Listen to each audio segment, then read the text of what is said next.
let's get back to this conversation. Ajayi, you still there with me?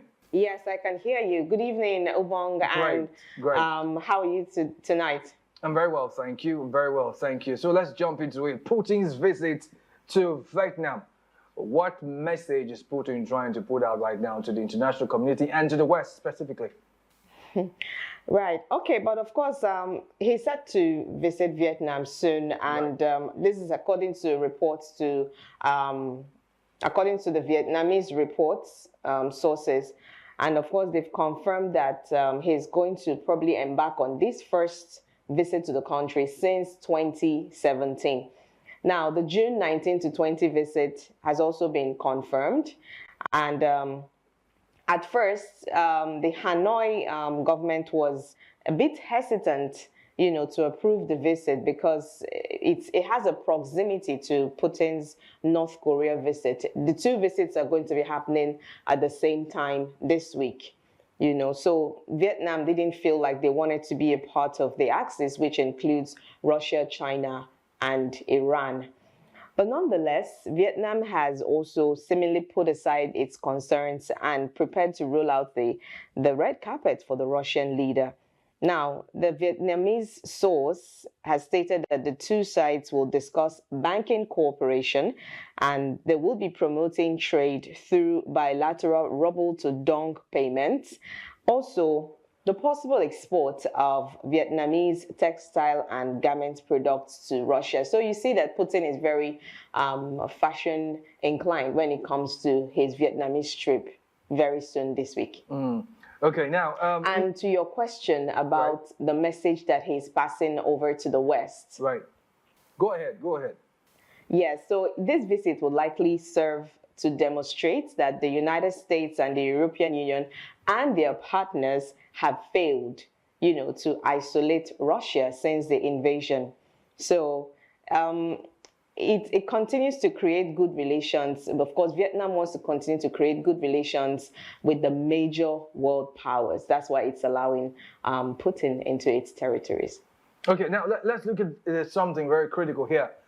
Do you think this visit to Vietnam, and of course the other countries that he proposes to visit, do you think this visit will have a far-reaching effect on Africa in some ways? None that we know of for now. But of course, it's just because historically these two countries have very close ties, so that's what we know for now. The both of them are going to be benefiting from this relationship. If there will be an extension to Africa, we'll probably get to know about that in the developing stories.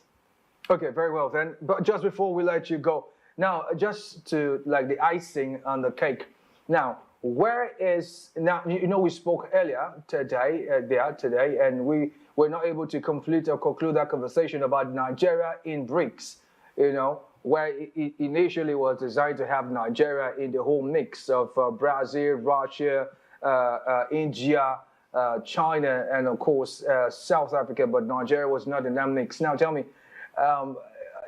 how far so far with that? Because you were saying something earlier today about the fact that Nigeria was supposed to be part of it, but thus far it doesn't appear that Nigeria's body language seems to want to get into any association with Russia, but I may be wrong, but what is the standpoint right now? Well, everything deeply relies on President Tinubu and his cabinet. They have sort of said they understand what it would bring to the Nigerian economy, but why they're stalling their feet, we do not know. But we're hoping that the West doesn't really have a hand in why Nigeria hasn't joined BRICS yet. So that conversation is something that Nigeria is not really keen on having right now.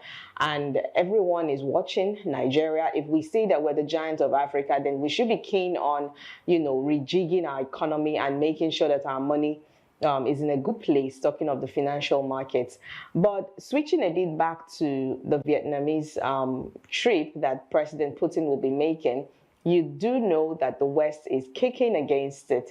Of course, the United States have said something about it already, and they're criticizing Vietnam for having invited the Russian President Vladimir Putin to Hanoi.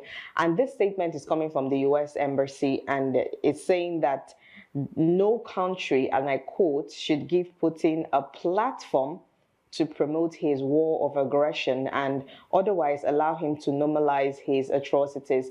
That's coming from a spokesperson for the U.S. Embassy in Hanoi. So, definitely that the U.S. would have to kick against it, but Vietnam is going ahead with the visit, and sometime this week, 19 to 20, we'll see President Putin in Vietnam. Thank you so much, Amazing Grace. Thank you for the updates. Sincerely appreciate, and we'll follow up to see how all of this plays out eventually. Thank you for your time. Thank you, Ubang.